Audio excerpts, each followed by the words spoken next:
Il dit ceci, car le cœur de ce peuple est devenu insensible. Ils sont endurcis leurs oreilles. En d'autres termes, c'est eux-mêmes qui ont endurci leurs oreilles. Ils ont endurci leurs oreilles comment? Par les traditions. Ils ont endurci leurs oreilles comment? Par leur vaine pensée, leur vaine façon de vivre, tout ce qu'ils ont appris. Il y a des personnes qui ont appris des choses depuis leur enfance et c'est gravé, c'est fondé dans leur pensée.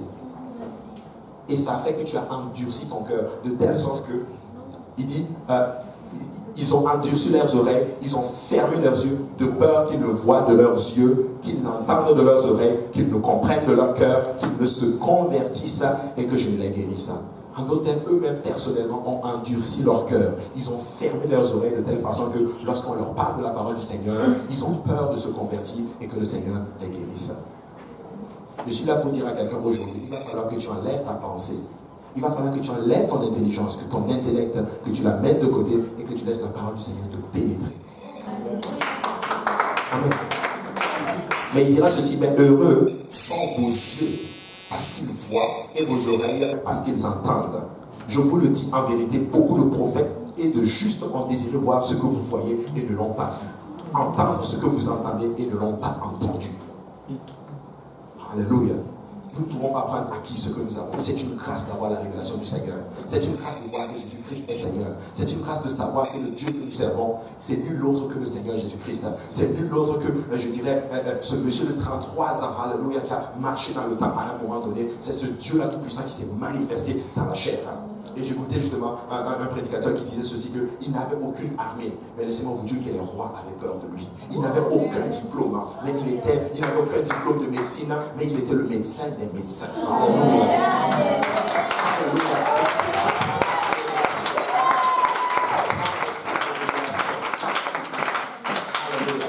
Ça prend l'esprit de révélation. Jésus-Christ n'avait absolument rien de tout ceci. Mais laissez-moi vous dire qu'il est la personnalité la plus fondamentale de cette civilisation. Rien ne passe que par Jésus-Christ. Il est le point fondamental de la civilisation. Et il faut arriver à un niveau donné où tu te laisses pénétrer pour que cette révélation entre en dedans de toi. Amen. Ça, c'était vraiment l'introduction de tout ceci. Mais j'aimerais justement qu'on étudie une parabole aujourd'hui. Cette parabole m'a beaucoup frappé et je priais aujourd'hui que le Seigneur a mis cela dans mon esprit et je ne savais pas pourquoi. Mais je suis convaincu que cette parabole est pour moi et probablement pour quelqu'un aussi aujourd'hui. Nous allons aller, tout d'abord, je tiens à définir, c'est quoi une parabole? Qu'est-ce qu'une parabole? On va interagir un peu. C'est quoi une parabole? Oui, frère David? C'est comme une histoire. C'est comme une histoire ou une situation qui se passe dans la vie courante pour expliquer des choses plus célestes, divines. Amen, exactement. C'est bien ça. Parfait, c'est bien, c'est très bien. C'est très très bien. Et effectivement, j'ai pris une définition effectivement qui colle avec ce que le frère David a dit. Mais la Bible dit ceci. Permettez-moi juste de trouver. Une parabole, justement, présente un incident ou une affaire de la vie terrestre qui sous-entend une situation, une signification spirituelle. Autrement dit, une circonstance naturelle, terrestre, qui se développe ou peut se dérouler telle qu'elle dans la vie quotidienne et sert à illustrer des faits spirituels. Amen. C'est une vérité en d'autres termes divine. C'est sur ce point qu'une parabole se distingue fondamentalement d'une fable. Amen. Des fois, nous laissons prendre par les fables. Mais celles-ci ont pour le but, c'est-à-dire les fables, ont pour but de communiquer ce que j'appelle une leçon ou une morale, par exemple.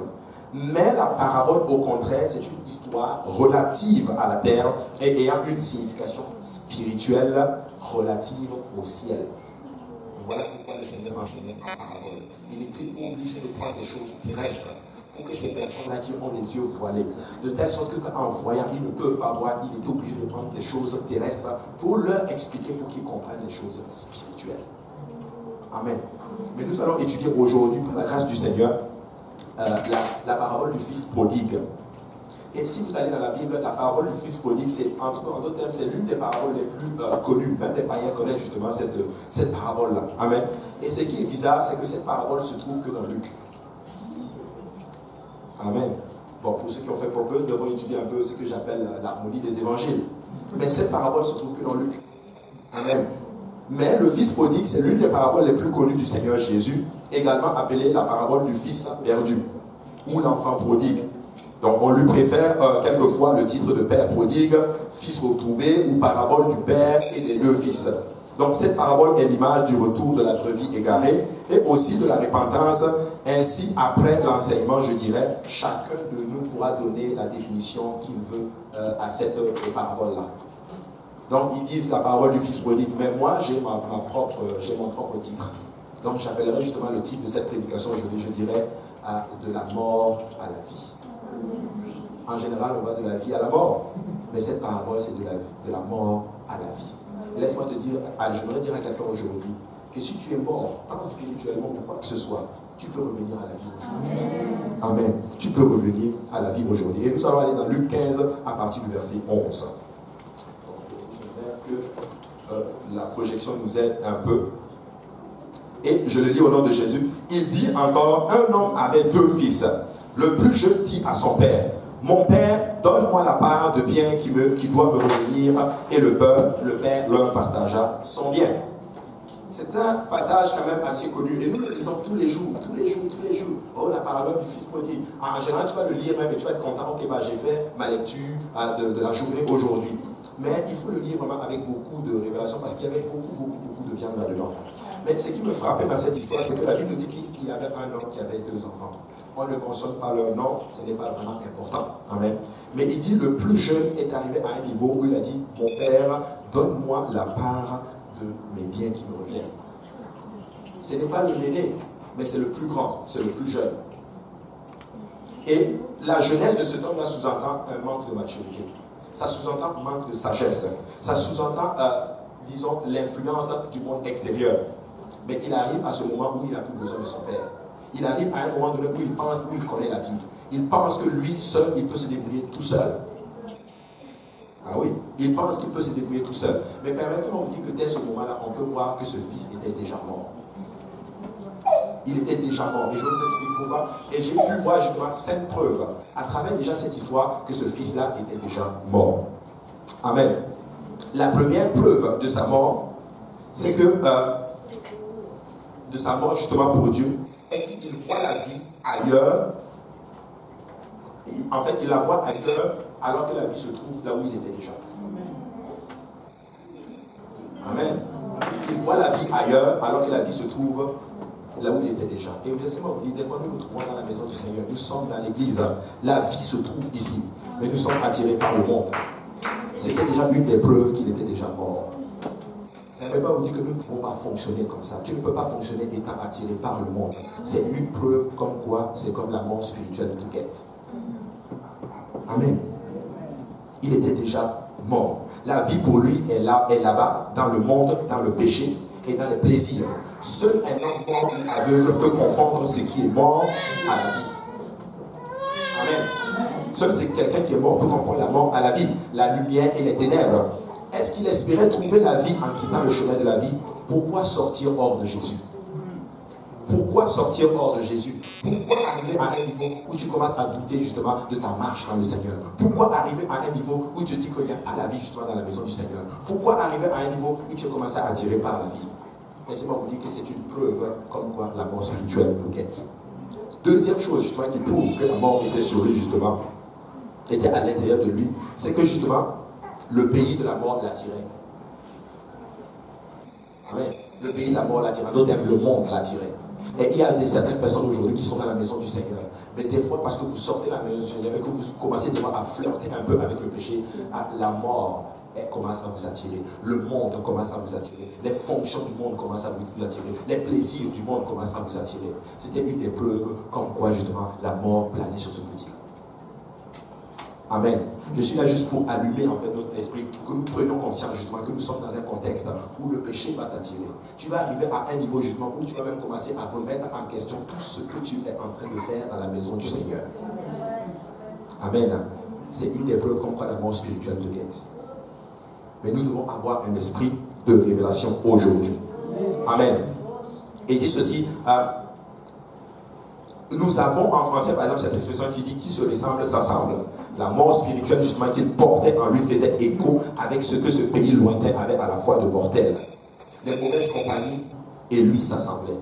Les mauvaises compagnies. N'est-il pas écrit que les mauvaises compagnies corrompent les bonnes meurent? Écoutez, vous savez quoi? Il y a une chose, si tu veux avancer dans le Seigneur, il va falloir que tu coupes de fois certaines compagnies. Parce que si tu ne coupes pas ces compagnies-là, tu ne pourras pas avancer dans le Seigneur. Tu ne pourras pas. En d'autres termes, laisse-moi te dire que la mort spirituelle, en d'autres termes, est en train de te guetter. Pourquoi? Parce que ces gens-là sont là juste pour t'attirer justement dans le monde du péché. Amen. Tandis que dans la maison de son père, il se sentait comme une cheville garée dans un trou rond. Oui, il était étranger dans la maison de son père. Cette vie sainte, cette atmosphère, cette ambiance l'étouffait. Il est arrivé à un moment donné, c'est comme si les chants, l'adoration, en d'autres termes, les cris des jeunes, les cris justement des jeunes que nous faisons commencent à te déranger. Ils sont trop bruyants, cette église. En d'autres termes, la vie sainteté, de sainteté commence à te déranger, ça commence à te troubler. Tu commences à dire que ça ne sert à rien, vous exagérez trop. Ça te guette. En d'autres termes, tu commences à penser justement qu'il y a trop de réunions. Ça commence à penser que vous allez tous les jours à l'église. Tu commences justement à remettre en question toutes ces choses. Et laisse-moi vous dire que l'enfant du fils prodigue justement commençait à arriver à ce niveau-là. Il était en train de dire que j'ai plus besoin de tout ceci. Mais laisse-moi vous dire que dans la maison de son père, il y avait la vie en abondance. Il y avait l'abondance du matériel, il y avait l'abondance de la nourriture, il y avait tout ce dont il avait besoin. J'aimerais dire à quelqu'un, ne sors pas de la présence du Seigneur aujourd'hui. Parce qu'en Jésus-Christ, nous avons tout pleinement. Ce dont tu as besoin se trouve dans le corps du Christ. Ça ne se trouve pas dans le monde. Amen. Ne se trouve pas dans le monde. Amen. Il dit, la seule chose qu'il appréciait, par exemple dans le culte familial, où on ouvrait par exemple la Bible, où le Père terminait par exemple la journée en faisant la prière, c'était la messe finale. Nous comprenons justement qu'il avait été séduit dans la maison de son Père, de la même façon que notre mère Ève avait aussi été séduite dans le jardin. Il a été séduit où, je pense, dans la maison de son Père, pas ailleurs. Il n'est pas sorti et allé voir. Non, en d'autres termes, c'est comme quoi? C'est comme si la tentation était venue le chercher, étant même dans la maison de son Père. Église de Dieu, nous devons faire attention. Même si tu es dans la maison de Dieu, si tu ouvres une porte et que le diable entre en dedans de toi, la mort spirituelle te guette. Amen. C'était dans la maison de son Père. Et comme la mère Ève a été tentée dans le jardin, parce que le Seigneur avait donné le jardin à Adam de le cultiver et le garder. Adam avait déjà failli, il avait ouvert une porte et l'ennemi est entré et l'ennemi s'est attaqué à la personne qui était la plus faible. Si tu ouvres une porte dans ta vie spirituelle aujourd'hui, si le diable entre, ne t'étonne pas que dans 2 jours, 3 jours, 1 semaine, 1 mois, tu commences à douter un peu de la vie que nous menons. Tu commences justement à remettre en question tout ce que nous faisons. Tu sors de la maison du Seigneur et à un moment donné, tu te retrouves complètement perdu. Ne donnez pas accès au diable, s'il vous plaît. Le diable, laissez-moi vous dire que il n'est pas lui descendu lui-même et crucifié le Seigneur. Le diable n'est pas descendu lui-même et tué les prophètes. Il n'est pas descendu lui-même et tué Jean-Baptiste. Il a utilisé les gens pour le faire. Ne vous laissez pas utiliser par le diable. Ne donne pas une porte accès au diable. Tu dois fermer toute porte. Il y a certaines compagnies qu'il va falloir que tu fermes. Il y a certaines relations qu'il va falloir que tu coupes. Alléluia. Amen.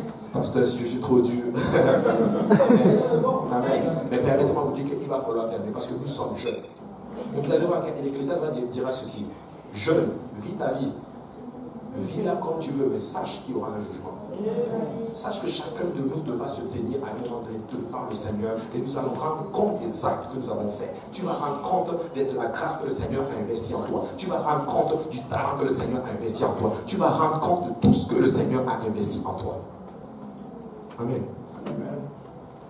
Troisième chose qui faisait que la mort spirituelle pesait sur ce petit. La troisième preuve est que ce jeune homme était bien mort et qu'il n'avait pas eu